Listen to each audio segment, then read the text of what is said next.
Deputy Niamh Smith, 30 seconds. Thank you, Lascan Corla. Minister, the number of children that have access to tuition in music, drama and coding and art, if you could give us some sort of, I suppose, guidance on where we're at with the Creative Ireland plan, which had certain targets in relation to ensuring access for children in those various art forms that I've just outlined. If you'd make a statement on the matter, I'd appreciate it. Mr. Gawamich. Margaret, thank you, Deputy, for your question.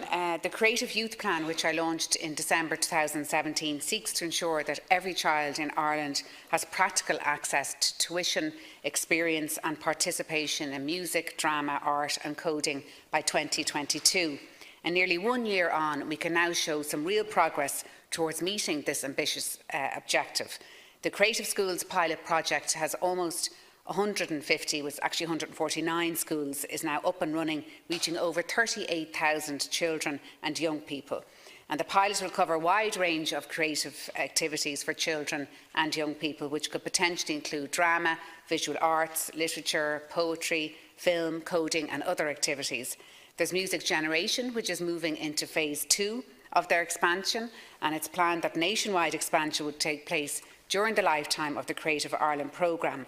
Also, the Department of Education and Skills are continuing to progress the availability of coding at both primary and post-primary schools.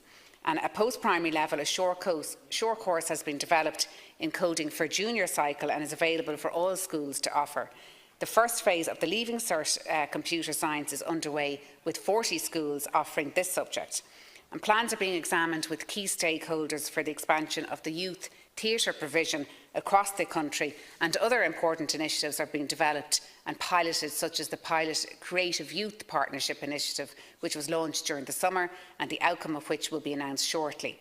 So there are 73 schools participating in creative clusters, and they've been grouped into 23 clusters. There are approximately 17,000 students from a diverse range of school types participating. And we're also continuing to invest in CPD, which is continuing professional development for teachers and for artists working in partnership with teachers, which is crucial to the long-term success and sustainability of the overall plan. And Cuireann na nÓg, which is the first National Day of Creativity for Children and Young People, took place on the 23rd of June. Deputy, as you know, we saw over 500 free events right across the country to involve children and young people in creative activity in their own communities. And I'm also pleased that a number of innovative projects covering a range of activities for children and young people have come through the National Creativity Fund process, and I'm looking forward to seeing the outcome of these projects.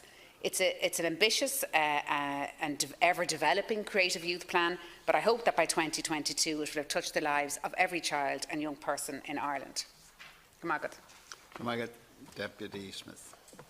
Minister, the Creative Ireland programme, as we know, was launched under much fanfare, and we have already had the debate in relation to the proportions that were spent on advertising in that first year.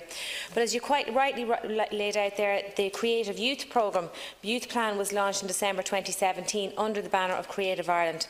Now, for me, in terms of providing programmes and access for children, as is the ambition of Creative Youth, the Youth Plan, is a very, I suppose, measurable deliverable. And I'm wondering, Minister, in relation to that, if you could give some detail and specific detail in the number of children that have currently access to tuition in music, drama, coding and art, and what percentage of the child population this represents.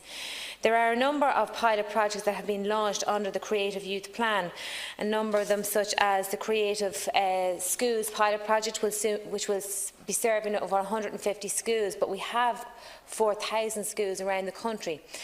Music generation, this is not expected to be provided nationally until 2022, and only 40 of the schools offering coding at Leaving Cert out of the 700 in terms of secondaries. And the Creative Clusters initiative is on a pilot basis.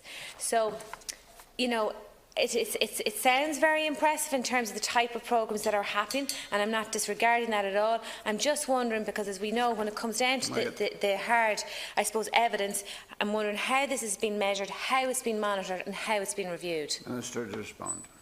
Thank you, and I'm glad that Fine Gael was in a position to be able to help in relation to this sector, which unfortunately we had to be cut during the recession, not by our government. And it's a core principle of the plan that the voice of children and young people should be heard in both the development and delivery of programmes. And obviously, every cent has to be accounted for and is accounted for. And I gave you some figures in my original response in terms of the amount of children that are involved, particularly in the schools Creative Youth Programme. There's 149 schools, as I said. It's an open process. It launched on the 12th of February 2018. In relation to the teacher CPD, there's a lot of early years CPD projects. There's the primary school CPD projects. There's a post-primary school CPD project. And out of school as well, I mentioned the Creative Schools Cluster Scheme. There's also developing once-off earlier bursary. And in relation to the impact, so measuring outcomes and delivering best practice, which is what you touched on, Deputy, there is a research programme, there's digital mapping establishing baseline data, and there's also a support of the National Repository for Arts in Education Research, all of which will give us a measurable results in terms of how we're actually delivering on these projects. Final supplementary, Deputy Smith. Minister, as we know, and in real terms, the delivery of the Creative Youth Plan was very much dependent on, I suppose, creative principals, creative deputy principals, creative teachers within our school. And I know our schools are, I suppose, overloaded in terms of with initiatives, not just in the arts, within science, within physical education and all those. So I would say that an awful lot of these initiatives, while very well-intentioned, are very much dependent on an enthusiastic teacher or deputy principal within a school to take it on board to, number one, apply for the funding, and then number two, to deliver. And as you said, and I think it's hugely important, that any of the schemes and initiatives delivered are also monitored and reviewed, and that there's a measurable outcome for them. So in terms of, I suppose, measuring the enthusiasm of teachers within the schools, are we doing that? And if you could also just finally here this morning, make a comment perhaps in relation to the link of the Creative Youth Plan with the Arts in Education Charter in terms of the relationship with that higher implementation group and, I suppose, the connection or relationship, if there is one. Minister's final response. Firstly, in relation to evaluation, I agree with you. I think evaluation is really important. We need to know that the initiatives being rolled out in the pilot form are doing what they are supposed to do, and that children and young people are enjoying them, and indeed that there are longer term benefits for children, young people, and also teachers, as you mentioned, and creative practitioners. And I know the Arts Council are currently working up a formal process of evaluation of the Creative Schools initiative with assistance from the various departments. And I know in the Department of Education, they've also built in formal education processes into the other initiatives, and we will examine the outcomes of these evaluations in order to help us ascertain what works and what needs to be changed as we move forward with the programme. And you mentioned there also about the Arts and Education Charter. This Creative Youth builds on the Education Charter. The actions in the Creative Youth Plan extend to both the formal and non-formal education sectors that are being delivered by my department, the Department of Education and Skills, the Department of Children, Youth Affairs and the Arts Council. And this plan is building, as I said, on the Arts and Education Charter and aims to resource, fast-track and implement the objectives of the arts in the Education Charter, as well as rolling out a range of other initiatives. Margaret.